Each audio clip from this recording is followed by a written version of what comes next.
Hi, everyone. It's your favorite Fire Life Safety Director, Queen Tiffany. How y'all doing today?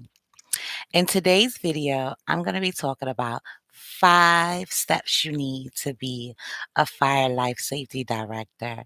One of my viewers requested this video. I tried to put it up a couple of weeks ago. I made a whole presentation about it. I don't know what happened, but it didn't upload. So I said, why not try it again today? So I'm going to read the presentation instead of trying to add it. I'm still learning my editing, y'all. So bear with me, but this video is going to be good. So stay tuned. Let's jump in.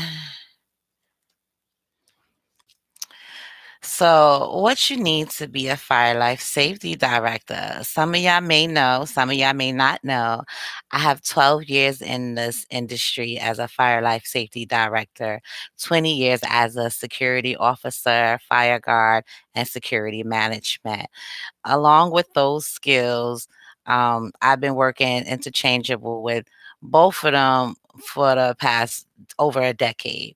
Right now, I'm currently not practicing security or fire life safety director because some of y'all may know or may not know, I have opened up my credit repair company and I am helping people repair their credit. So that's the endeavors that I'm working on now. I'm no longer working on the FSD, but I was glad to make this video because I love this job. And if I wasn't moving on to other things, I would still be in the job. But like most things, sometimes we kind of outgrow those phases and we have to move on to bigger and better phases. Well, anyway, with that being said, I'm FSD for life. I would never change. I love knowing about fire prevention. So, the 5 steps of becoming a fire life safety director. Step one are the qualifications. You must be 18 years or older.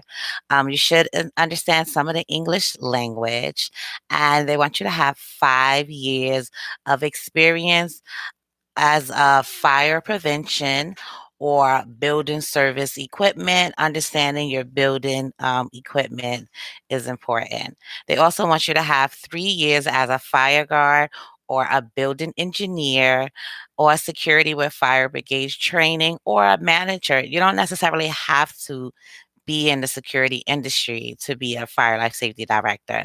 It helps, but you could be in any industry and be a fire life safety director. The next thing you're gonna do is you're gonna go to the Nine Metro Tech's website and check for some accredited schools. The fire department has a list of schools that you can go and take their test with the school first. This requires 20 hours of instructional training, and it also has 2 hours of hands-on training. Once you pass this test with the completion of once you pass this test with the completion of the exam, yay! Now it's time for you to go to the actual fire department. So the same place you went to before, where you went to their website, you're now going to go to the exact space, and that's at 9 Metro Tech, downtown Brooklyn. This is going to be your new location that you frequent all the time because as long as you're trying to upgrade your status or you're taking tests, maybe renewal, or you probably get more certificates added on to your job requirements. They have so many tests there. Get familiar with it. It's always more money the more skills and certificates you have. Once you finish that, you go down to Nine Metro Tech. You're going to take a computer bronze exam. This is about 100 questions, multiple choice, and your passing score has to be 70%. And once you pass that, then you can move on to the next step. But if you don't pass it, then you have 2 opportunities to retake the test till you get the passing score. But if you do not pass on the second time, then you will have to take the school test all over again and everything because Obviously, you didn't learn what you needed to learn, so you can't move on. But if you did pass the test, yay! Now you take your certificate from the fire department. It's called the Z50, and now you can look for work. So you can look for work, and when you're reaching out for people and you're looking for work, I usually look for my jobs on Indeed. In the past, I used to use the Craigslist. I used to use um, what is that? Monster. Well, in the past, when you go to these job sites, it's important for you to ask them because they know you're fresh out of school because they're going to ask you, do you have a COF? And a COF stands for a certificate of fitness. And you're going to tell them no because you need an on site in order to get that. So you're going to tell them, no, I have my certificate of completion from the fire department, which is the Z50. It's important that you ask them, are they going to on site? Because you can be somewhere. This time is important. You have a year to find a location, learn the location, study the building, study the things you're supposed to do before the fire department now comes to your location and tests you on your knowledge of not only your skills, your functions, and your duties, but do you know your building? This is how you're going to get your license. This is what you've been doing this for. It's a 4-part test. So you took part one when you went to the school, you did part two when you went to the fire department, you did part three learning the building, getting familiar with finding a job, finding the location. So that's kind of like a test all by itself. And then the main test is when the fire department comes to on site you. This is how you're going to get your license. So this is the most important part. A site can use you for your certificate and have you sitting there knowing A, their building is not passable for on site, or B, they have no intentions on site of you. Don't get caught up in that because when you do that, now you're kind of wasting your time. And you don't want to waste your time because you have 1 year to actually actively find a building so you can pass this license, this exam from the fire department, where they're going to come and test on your knowledge of the elevators, your knowledge of the building, your knowledge of do you know the people that's in the building? Do you know where's the hazardous material? It's so much information they're going to ask you. So the time is very important. So my suggestion to you is not to waste your time with a place that cannot on site. And even if they say they can on site, please make sure their building is on site passable. That when you get there, people say, yes, I have an on site here. Yes, my license is from this building, because they'll have you sitting there telling you one thing and it may not be the case. And now your time is important.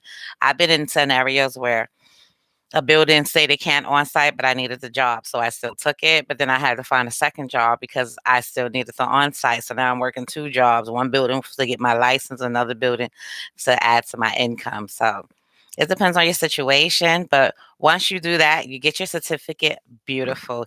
Yay. Congratulations. You have successfully passed and have a license now as a F89 fire life safety director. Now the doors have opened for you. Now you can get jobs anywhere that's hiring. In fact, it's a job that's always in demand. You can always find work. They always need a FSD to be there. One of the questions the person asked was, "What exactly do we do?" It depends on the location. Some places you don't do nothing. You're just there just in case. Some places you're there just in case the fire department show up and they don't want to find. And some places want you to do, a lot of stuff. I have probably not FSD work because FSD is just an emergency person there for fire or emergency situations. So if I'm like in the past, I have been security and FSD, and until my role as a FSD kick in, I'm security. So I'm doing whatever that role is. And other times where I've worked at places, well, it was just FSD, which is usually the best for me because there's only one job function they're expecting you to do. And I like to take that time to not just sit there figuring things out, but I like to walk through the building and get myself familiarized with not only the building but the staff. I need to know that the people that's are part of the emergency team knows that I'm the FSD that's on duty, and I also need to train them to make sure that just in case they know the things that I need them to know when it's time for action to take place. So I like to talk to them, engage with them, and make sure they understand where their fire exits are, emergency extinguishers, pool stations, what their roles are, what they do. I just like to make sure everybody's on one page. So once you do that, the best thing about being an FSD to me, you have your steps and you have done all of that. It's great pay. It's considered a fire inspector. The pay ranges from 45,000 to 70,000, depends on the site, this depends on the commercial building, whether it's hotels, retail space. Me personally, I love hotels. Hospitality is the thing, and usually you get free food with you work in hospital hotels, so that's always a plus for me. It's a rewarding job. It's kind of like you're a fireman's helper. That's what I like to tell people. Like, I'm holding it down until they get here. And trust me, they're coming right away. As soon as those alarms go off, they're coming. Another thing is you get to relax, but don't be too relaxed, okay? Just keep yourself familiar with your emergency action plan, your big information card, the books that you're signing, the books that the staff is signing. You want to know who's on duty with you, who's not on duty. You just want to know what everybody's doing, and you always want to walk through your building and know what's going on with your building. Um, I call it free money. It's free money until something happens. And then once something happens, then it's not free no more because they make you work for every dime of it. But it's definitely rewarding and fulfilling, and I love the job. The last thing that I want to end it off with is you should always stay alert and ready. Keep refreshed in all your training because you will need it at a drop of a time, at a drop of a dime, excuse me. And it's a great calling. Basically, I love being FSD. I get tempted right now to go back into the field because it was such an amazing job. I did it for so long. I love doing it. But at the same time, God got a different calling for me right now. So I have to use my skills and my training for my new purpose. But yes, I hope this video was informative. I hope it made you feel a little bit more clearer on what exactly a FSD do. Basically, not too much. Until it's time to do something. And then we're making alarms. I mean, we're giving notification, making announcements, telling people what's happening in case of an alarm, informing them whether it's a real alarm or it's just a test or we're investigating it. Either way, we're just communicating what's happening at the time, keeping people calm during the worry. So again, I hope this was helpful to you. As I can tell you, like I would tell anybody else, I encourage to be a FSD. Welcome aboard. We're happy to have you, and take the job serious. It's a great responsibility, but other than that, it's worth it totally. And just stay focused, keep doing your work. Don't let people tell you what your function is. Remember what those books are teaching you, and remember you're the director, so you are giving directions. Okay, don't let people just tell you what to do. All righty, so I'm in the video here. I hope it was helpful. Thank you. Please like, subscribe, comment. Tell me how you feel as a FSD, or if you want to be a FSD, or do you have any more questions for me to ask? I'm here willing to answer them. Thank you so much. God bless you. Stay safe out there. Remember, keep your mask on, keep your social distance, wash your hands. And if you don't have access to a sink, use some hand sanitizer. All righty, y'all. Stay blessed. Take care until we speak again.